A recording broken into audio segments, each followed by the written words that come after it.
Hi, y'all. This is Carly. I'm here to do a quick intro for this part 2 with Jared. Again, we were talking for so long that we just could not contain it to one episode. So here we are with part 2. We're going to be talking to Jared once again, this time about his release from prison, what that experience was like, some last bits of his lingering thoughts about prison and its impact on society and vice versa, and just talk about some of the life lessons that he gained and his future plans, what he's excited about, what he's doing. And we're just going to give him the floor to wrap up his story and share all of his last bits of wisdom with us. So thank you guys so much for listening. I hope you love part 2. Let's get into it. I think we should talk about him getting out and like what that whole process was like. Not necessarily to the point yet where you actually walked out, but you had such a traumatic experience of when they told you you were going to get out. How did that come about? And then what was the process like until you actually got out? So in California, they have something called the Male Community Reentry Program, right? It's called the MCRP. And what this does is allows individuals who are incarcerated to finish the remainder of their time in the community. So it's like transitional housing, halfway house. You have an ankle monitor, which you got to charge twice a day. And it's like a GPS. They can locate you within 9 feet or something like that by satellite. So what it does is allows you to slowly transition back into society for the most part, right? So for me, over like the last few years, they had expanded the amount of time you could spend there. So when it was originally started in 2015, you had to have no more than like 60 days left on your sentence. But they realized you couldn't get anything done in that time. That wasn't enough time to, reintegrate, get a job, go to school, anything like that. So they expanded it to 6 months. Still, realistically, that wasn't very long for someone to adjust, especially people who have been in for 2 decades or a decade or whatever. Anything over a decade, I always look at as a pretty long time. And so they expanded it to a year, and then they expanded it to 2 years. So this is all between like 2015 and 2019. Because I believe it was 2019 or 20, they expanded it to where you could have up to 30 months left on your sentence. So now you're at 2.5 years. Now you got some time to build, financial wealth. If you can get a job, you can save money because you have no bills, right? You have no rent. They feed you, all that type of stuff. Well, when they first changed it, it was like 2021, late 2021. Oh, 2021? Yeah, okay. 2021. And I was at Chino, and my counselor calls me and says, "Oh yeah, you're eligible for this." And I'm like, "Oh shit, that's the street, that's like freedom." I mean, they one thing is they tell you that you have a lot more privileges there than you actually do. Oh yeah, they lie to you. Oh yeah, they say, "Oh, you'll get weekend passes, you can leave for 2 days." You don't get that. Oh, damn. You don't get that. But it's still better than being in a fucking concrete box, right? Yeah. So when I became eligible, they put me up for it, and I waited, went to several committees, waited, and nothing happened. I didn't go anywhere. They, "Oh yeah, you should be gone in a couple days, a couple weeks." Nothing happened. A month passed. So I went and talked to the counselor, and I'm like, what's going on? Why am I not going anywhere? What's happening? What's the hold up? So they told you you're going to be free. We're going to release you. And then yes, time just kept passing and they weren't releasing you and they weren't telling you when they were going to. Wouldn't tell me shit. I had to file several Public Records Act requests with Sacramento to find out the entire, like all of the rules surrounding this. So then I discovered, little about me is I've, received mental health care inside. Not that you can really call it care for, a lot of PTSD over a lot of violence, obviously. So, but when you are technically a violent offender, your charges are considered violent, and you receive mental health care, they have to do something called an MDO screening. That's a mentally disordered offender. Well, the problem is when they changed this rule for the MCRP to say you could go there with 30 months left, they didn't take into account the fact that the Department of Mental Health, who has to do this evaluation for people, won't do it until you're 9 months or closer to your release date. Oh, shit. Right? So they told you something that couldn't happen? Yes. Did you go to a parole board? Oh, I was denied twice at parole board. Yeah, What What were you denied on? Had what do they call entitlement issues for fighting for my rights, for fighting court cases. Yeah. I had because I had so this is what entitlement issues for fighting for your rights. Because I had pursued litigation over the mental health care and the housing, and I'd like literally about a month and a half before I went to board, I'd won a preliminary injunction in federal court. Wow. Forcing them to take action. And they were pissed. They were really pissed off, right? So they retaliated They by can denying actually you parole. cite that? Well, what they did, the way they said that I had entitlement issues, and then they said, "Oh, you've been, arguing for single cell. You don't need single cell. You're trying to manipulate with the mental health and all that type of shit." Even though I'm literally in court, I mean, I had gone to the point of, because I'd won another lawsuit against them, to Hatchby. So I took some of the money from that and hired a psychiatrist who used to work for the CDCR. You're such a gangster. Right? And had her write, I written some stuff up to force the warden to let her come in and actually do an evaluation on me in prison. And then she wrote like a 65-page report blasting the mental health. I mean, this is a former CDCR. She knows all their tricks and bullshit. Mm-hmm. Wow. And so she just roasted. She handed their ass to them. And they didn't like that. And then I had like one write-up. So this is the problem, right? You can do your best to try to avoid bullshit and still get fucked over. So I'd been living in a situation where I was about to get in a fight with this dude who was kind of a little bit crazy. They had us in pods. This was when I was at Chowchilla 2019. And I'm living with this dude, and I'm literally telling the cop, "Look, I don't want to hurt this dude. The dude's crazy, and if he comes at me, I don't have a choice. You got to move me, right? I'm trying to do what I'm supposed to do. I literally have bored in like less than a year. Yeah. I'm telling him this. I'm like, oh, well, no, that's not. We don't care. Go back in there." And so I was like, "Look, man, I'm trying to stay out of trouble." And so they wrote me up for refusing housing. And I cannot. Yeah. They wrote me up for refusing housing. And they did that to Ryan once too. And then, so they used that against me, and then they used the mental health, the fact that I had been fighting for adequate housing, adequate mental health care. Yeah. I can't. I mean, that's the parole board is one of the most broken aspects of the prison system. It's gotten better, but it's still a joke. By that time I had 4 associate's degrees. I still have a book like that of everything I had done inside. Wow. Certificates, all that type of stuff that I had done to better myself, right? And they denied me. So how long did it take you to actually get out from the time they told you until you actually got out? Okay, so this is the time from when they heard about the MCRP. It was another like year and a half. I was about to say, because I feel like it was like March or April, and then you actually ended up getting transferred the following June. Because it was last year in June we were in Miami. I remember my mom texted all of us. Yeah, because I had been telling people, and that's why I was more upset that I told people like it's just going to be a few weeks. Yeah. Because so many people had gotten their hopes up. Yeah.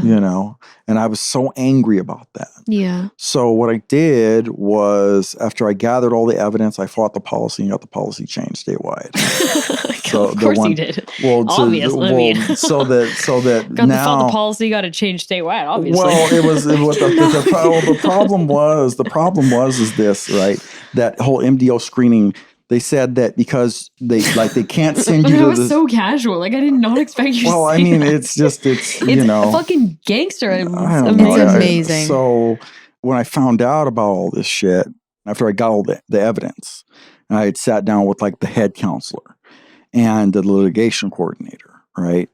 And so they explain, oh yeah, because you can't be on the street until they've done this screening, right?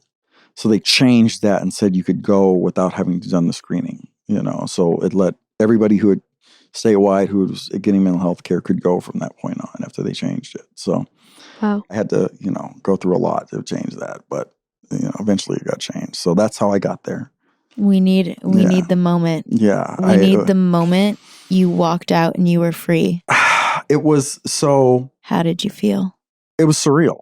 I mean, kind of like being free now. Because it's was it morning, night? What would paint the picture? It was night. Okay, so it was nighttime, and it was fucked up, right? Because I hadn't slept the night before. Because so my program used to be, I would work all night because it was quiet. I needed that quiet because I've got paperwork, cases, and evidence all over the cell floor. And then my bunk is like, I got my typewriter and He all worked that. on a typewriter, Yes. Yeah, everyone, for cross-legged on a years bunk. and Yeah. years and years. So I was watching TV and the dude comes, it's like 11:30 at night. He's like, you're leaving tomorrow, right? I'm like, what the fuck are you talking? What are you talking about? I'm not going anywhere. I'm like, that's bullshit. I mean, I wish I was, but you guys have fucked with my emotions enough. I went through this last year. Miss me with that. I had got the year before I had literally given most of my canteen away because I was like, oh, I'm going to be leaving in a few days. Oh my gosh. Oh yeah. Yeah, it was bad. So he's like, no, you're on the bus. He's like, you're going somewhere. I know it just says transfer. We don't know where. It doesn't say where. I'm like, well, the only fucking place you can be is the MCRP. And so, yeah, I spent all the way up almost until they opened the door. It was like, they came early as hell. It was like 2 a.m. Whoa. that they pulled me out of my cell. And then we didn't even leave until 7 a.m. 6:37 in the morning. They had me waiting down there for like 5 hours. But Jeez. I was so out of it. I was kind of loopy because I hadn't slept, right? And so when I got there and it's, you're on the street in LA. Even though it's downtown. It's like basically this is a halfway house, if anyone wants to understand. It's kind of a step between prison and the real world where you're able to kind of integrate into society. There are still rules, but they're not quite as strict. But you are technically still... You're a prisoner. You're a prisoner. You a prisoner. are still in state custody. So there are definitely rules and you can go back to prison if you break them. Yeah, exactly. Because look, again, it was way better than prison. Of course. Right? The food is better. You have real opportunities, even though they create some obstacles time-wise, because again, you're in custody. So you have an ankle monitor. You can't leave just when you want to. You have to get passes approved. But probably the weirdest thing was the first time I got on the bus by myself, right? Wow. Just getting on the bus. I used to ride the bus all the time as a kid. So it was like somewhat familiar, but you're seeing like the fucking bus talks to you now. It's like, what the fuck's going on here? It starts announcing stops and announcing. They didn't really, like, if they did, it was the person on the thing. I mean, they've got the little ticker tape digital display and the cameras everywhere. I'm like, what the fuck is this? I'm not used to this shit. We didn't have any of this on the bus. Ours was, old school rolling, you know what I'm saying? And so that was interesting. Being on a packed bus was interesting because I don't like crowds. I don't like being real packed in.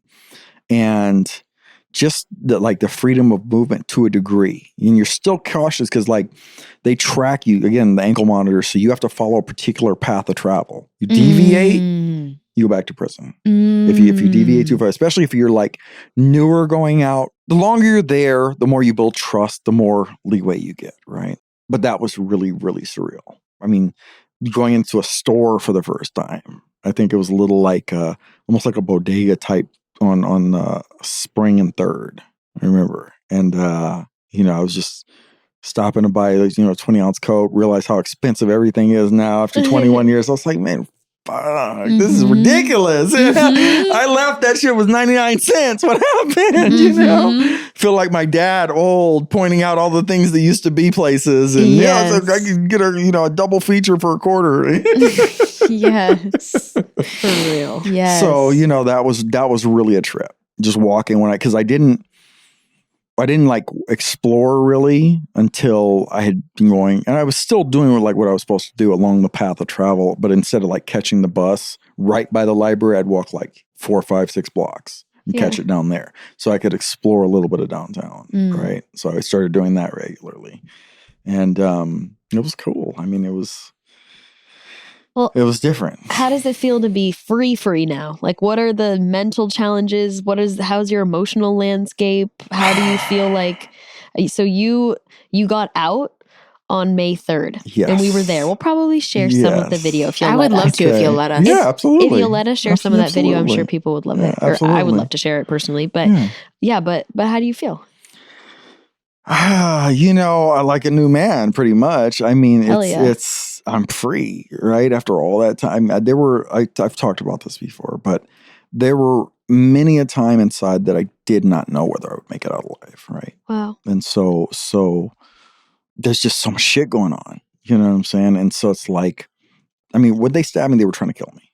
Mm-hmm. There was a fucking knife was like that big, you know. It was just a fluke that I sent something wrong and started moving a little bit faster. So those types of experiences, I mean, it's not, I got fucking, 3 scars here. I got a lot of scars, but I'm still standing, right? That's the whole thing with the smile. And it's just, the world's a wonderful place. It can be. It's horrible in a lot of ways, but all those little things that people don't even notice are the things I appreciate. Right? Yeah. I took a walk the other day from my house to Robertson. Mm-hmm. Because I chose to. I could just leave. Yeah. So that type of thing, like, I'm real big about keys. Like, I like to have my keys, right? I couldn't lock a door for 21 years. So Yeah. I'm real big. That makes me want to cry. I know. It's, look. It's reclaiming your power. And it is. You know. And the thing is that these, as fucked up as the experiences are, they made me who I am, right? The things I'm able to do, capable of achieving, are because of the trials and tribulations that I survived in there.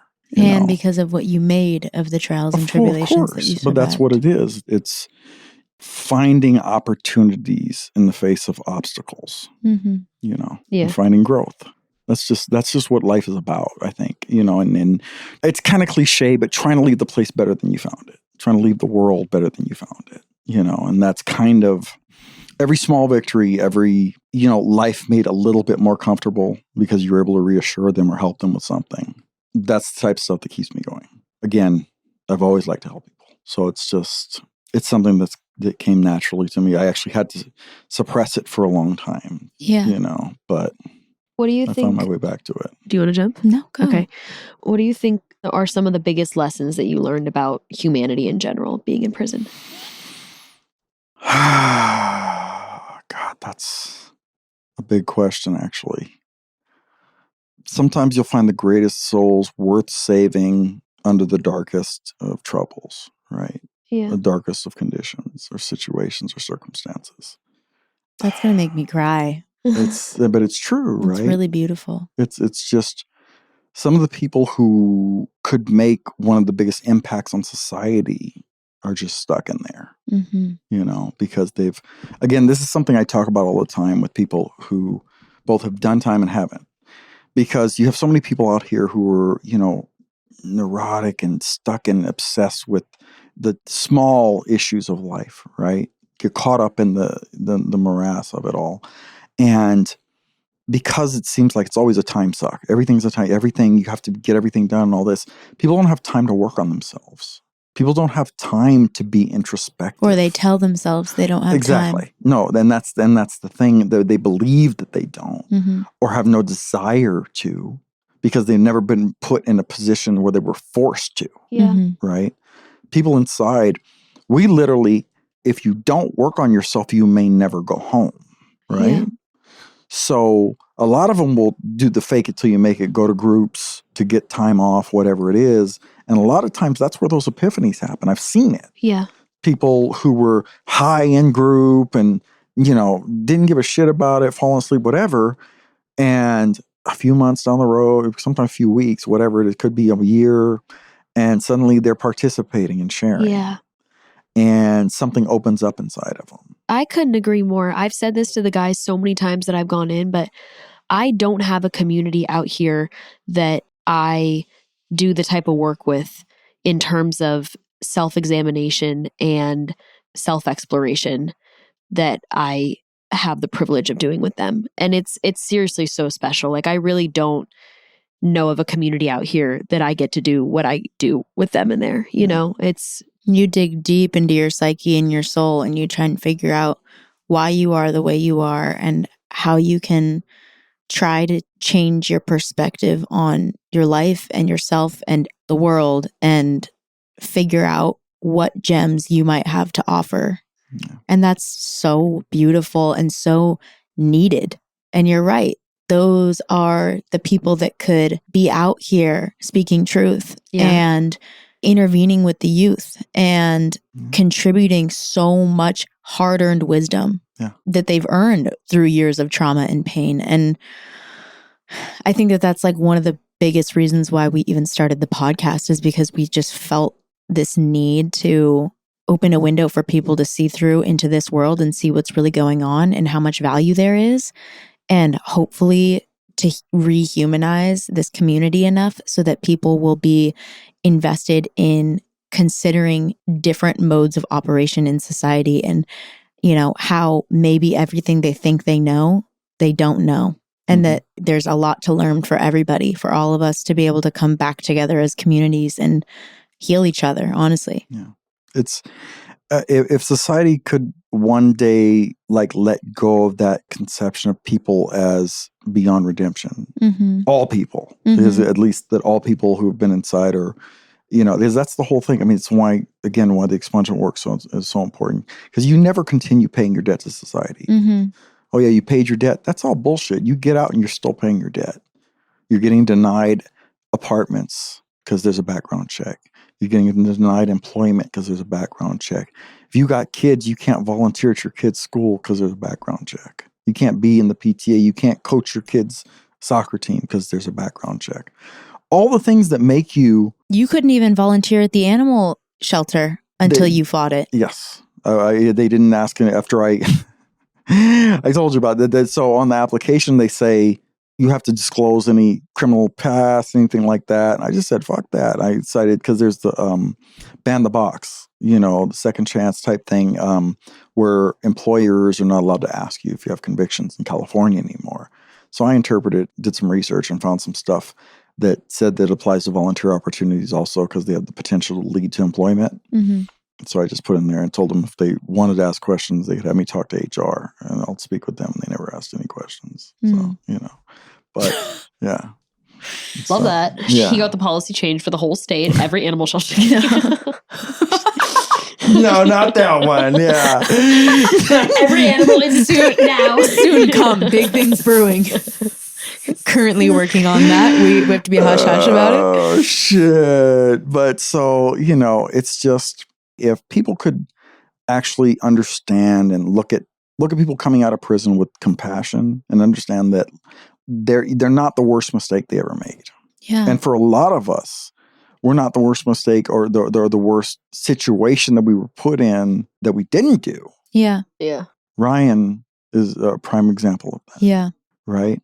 But, because a lot of people, they always say, always guilty of something. And that's true a lot of the times. For me, it was, I was a fuck up. Never really hurt anybody or anything like that. That wasn't my MO. Again, a lover, not a fighter. Well, a fighter too, but that was back then. Yeah. Just leave me alone. Let me tell my story, right? I think that the compassion aspect is one aspect of it, and that is like a beautiful goal and hope for humanity, that we would be able to look at each other and forgive and give people the benefit of the doubt and believe in redemption and believe in the best of them. And at the same time, I've already talked about this, so I'll keep it short, but I think an earlier step that can be taken is, if people aren't ready to let go of the need for blame and fear and stuff, if we can make people understand that harsh punishment and compounded trauma is not going to elicit the response that you want. If you care about safety, further traumatizing, isolating, and harshly punishing human beings who have likely already experienced a lot of trauma is not going to give you the result of them coming home and then easily adapting into society. And like you said, with all of the lack of opportunities for employment, for housing and stuff, oftentimes the only thing they know, the only thing that they can do is return to a certain lifestyle where they'll be able to provide for themselves in some way, or just whatever they know, whatever they grew up around. So just understanding the concept of, if you care about safety, you have to be willing to invest in people's well-being and in their healing so that they can come home and actually a better version of themselves who can contribute healthily to society and contribute to your safety. So even if it's just a selfish motive, even if you're not ready to be like, people are redeemable, you can just think of yourself and know that how we treat people is in turn how we are treated at the end of the day. Yeah. No, it's very true. It's very true. You get what you give. You know, I don't know. Society is a trip.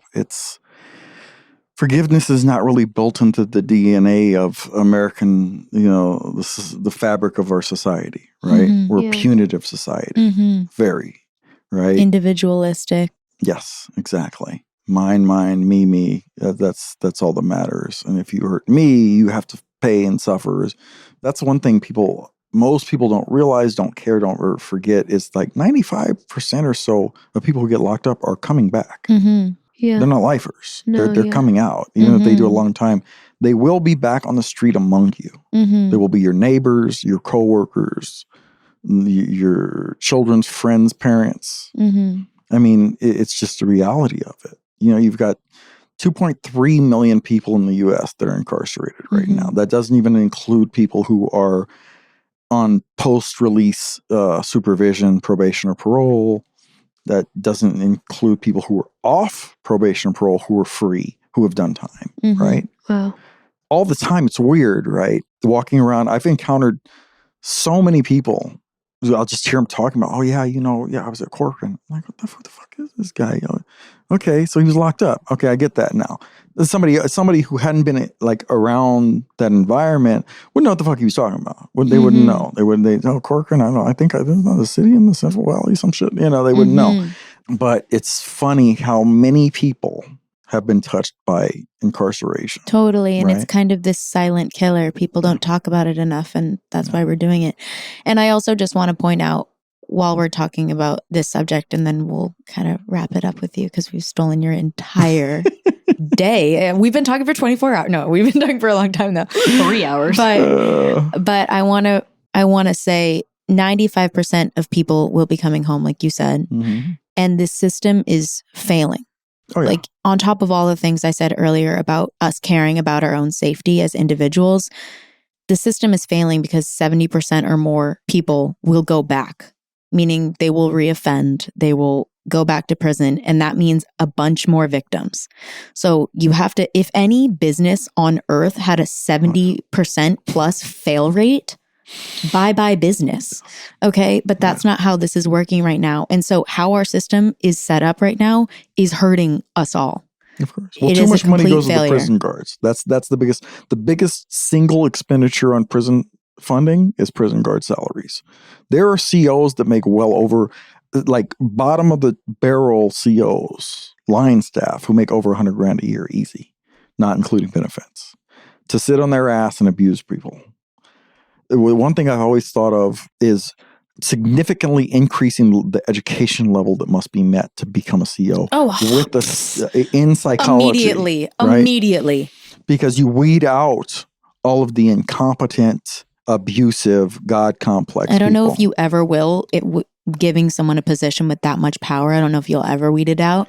But you're right. It's necessary regardless. Yeah. I mean, I think to a degree, because, power corrupts. In the overwhelming There's a reason majority. they stopped the Stanford prison experiment in the middle of it. You know what I mean? Like they couldn't even continue with it because it just got too bad. So exactly. It's just a mess, but fuck it. I'm here, I'm free, and I'm living life. Right? We're wrapping up. We only have a couple more questions. Okay. Is there anything that you would feel you need to unlearn now that you're not in a prison environment anymore in order to like thrive in this society? Not necessarily unlearn. One thing about prison is I always said this is never going to be my home.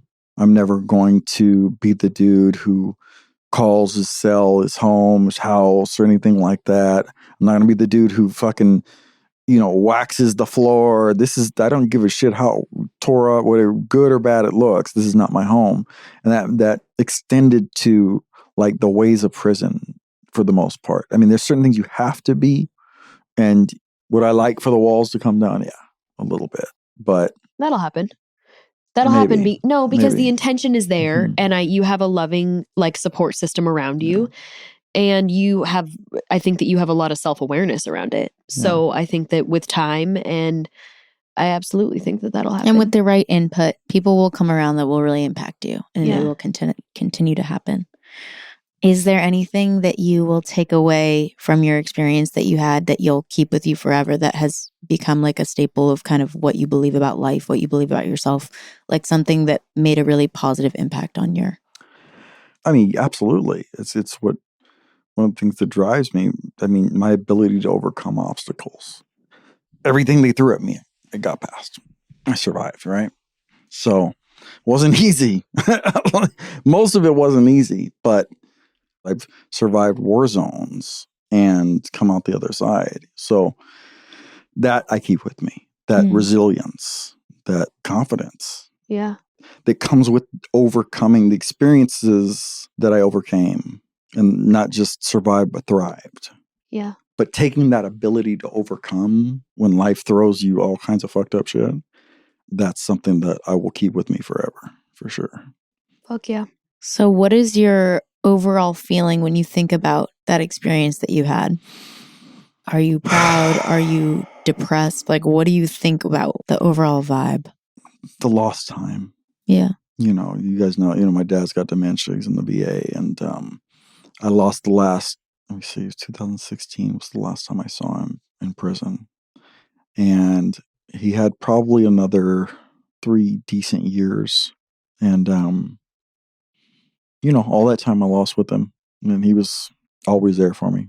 My dad was all of the good stuff about me, comes from my dad. A lot of it comes from my mom too. I don't want to sell her short because I had a lot of time with her, but my dad, there was just something, I've told this story before, but when I was a kid and we lived in a different apartment, and there was a little garage on the outside of the building, and there was this homeless guy who was digging through the storage areas. He's trying to get in the storage areas. Down on his luck type guy.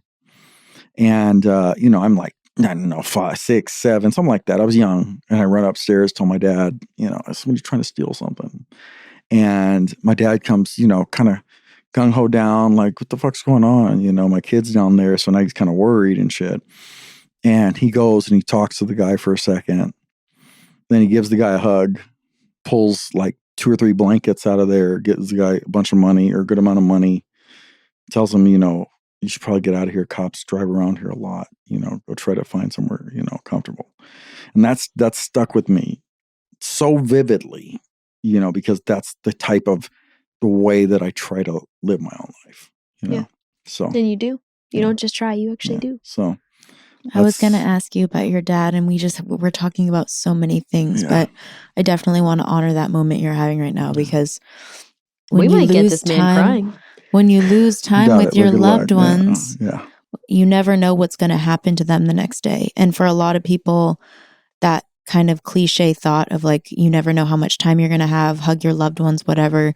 When you know, and life changes so fast. And you're a prime example of how you had someone that really molded who you are and someone that you look up to and respect more than anyone. That's your person. Yeah. And you're incarcerated and you don't get contact barely at all for so long. And then it gets to a point where life changes quick. He's diagnosed with early onset dementia and things change, and you're seeing your loved one struggle and suffer and change without you being able to be there for them. And that's happening to people in there.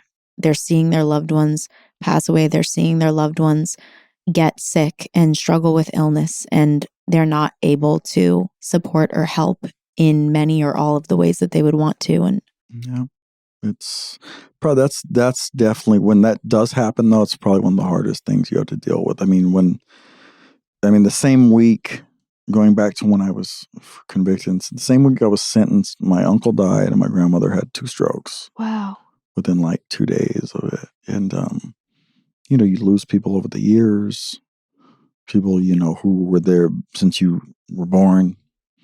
The hardest part, well, there's a lot of hard parts about it, but not being able to help them, yeah, that's a big thing. Yeah. Because that's kind of my drive, is protect, provide. That is at my core. Absolutely. To help those I care about, and so it's not being able to do that. And then, you're slowly losing them.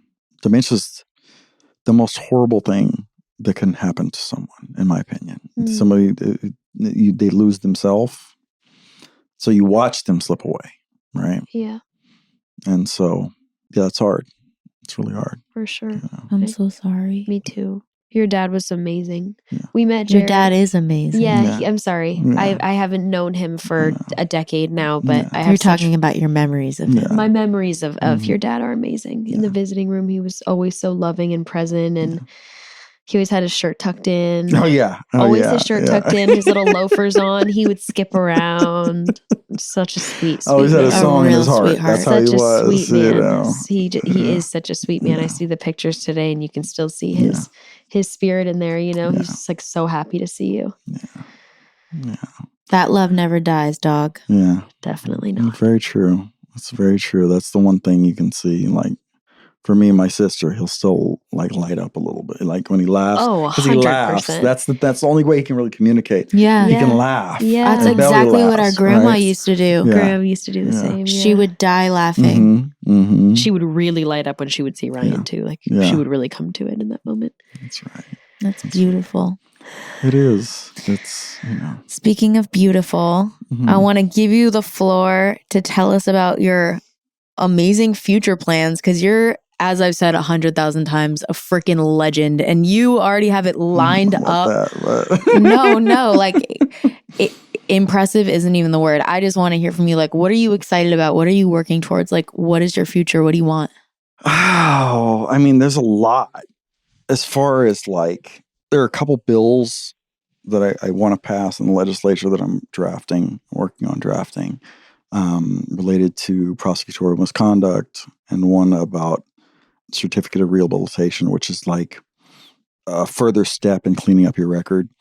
Those are two I'm currently like in the infancy of researching, and you know, obviously law school. You know, hopefully in a couple of years, I've been lucky enough to connect with somebody with the Law School Admission Council and this awesome professor at UCLA. So UCLA law, and I'm a Yeah. USC girl, but I'm hyping that up. Hype. That's Go incredible. Bruins, right? Okay, we're not going that far, but I am very impressed by UCLA law. It's fine. I'll give you that one time. Moving on, fight on. You know, so I'm working on the two innocence cases. You know, one primarily right now until I have time to work on the other one. Christopher Lee Stone. He's working on Christopher's case. This is all intertwined, people. Yeah. Let us tell you, this community is building. So that's always, I mean, because that's kind of one of my biggest passions, obviously, you know, especially somebody wrongfully convicted. That's the worst fucking thing there is as far as in the prison system. You know? Carly pulled Jared in after we met Christopher, and the rest is history. Now you know exactly why he was the first person I went to, because he fights and just happens to get things overturned statewide without the blink of an, and then it's on to the next. I mean, I like to fight. I know, you know. I mean, I love it. I learned a long time ago that fighting with these doesn't get you anywhere. It doesn't. You're not going to achieve your highest ideals or goals that way, right? You have to think smart. You have to turn their own system back around on them. So yeah, I mean, the innocence cases, bills, law school, and then I just finished a 5th AA. Associate's degree. That's what that is. Oh, Everyone knows what an associate's degree is. I would hope so. Yeah. About a third of the way done with the paralegal certification, which will allow me to start working officially as a paralegal. Cool. And, you know, start building wealth and, you know, hopefully have my own apartment, hopefully in a few weeks. Yeah. Sooner rather than later, Hell you know, so. Yeah, your working, own room for the first time ever. Yeah. Basically, your plan is to just rage against the fucking machine. Pretty much. I love that. And live your life. I'm just excited to just rage against the machine with you. Forever. Just follow in your little footsteps. What are you doing over there? You need any help? Well, you're honestly amazing. And like our whole family, I just feel like you've just become part of the family. Like you have become such an important part of all of our lives, and it's so special to us, like the relationship that you had with our brother, and then the friendship that you've built with our parents and like with all of us individually over time. And that only happens because you have so much integrity and you have such a good heart, and you'll never convince me that you have a cold, soulless whatever Him the and the- hell you're talking about. I don't even know how to describe whatever you say about yourself, because you care more about people than almost anyone else I know. Yeah. And you put your money where your mouth is, and you show up for people, and you never don't show up. Like, you will always show up for people. And it honestly inspires the fuck out of me. And I cannot wait to rage against the machine with you forever too.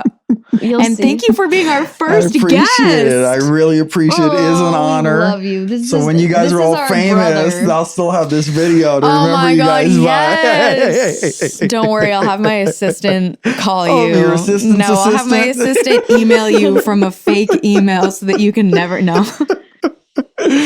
No, but you're this the is cool. best. I appreciate it, guys. I mean, I don't really, I mean, talk shit, you know, and all that, but it's hard for me to really like self-promote. I need to get better about that because that's, We got you, dog. Yeah, man, you don't need to self-promote. We're promoting for you. This is promotion. This is free promotion with Thai food. We paid to promote. You know what I'm saying? Oh my God. That food was delicious though. That Thai was really food, good. everybody. We're not telling you our spot though. Sorry, gatekeeping.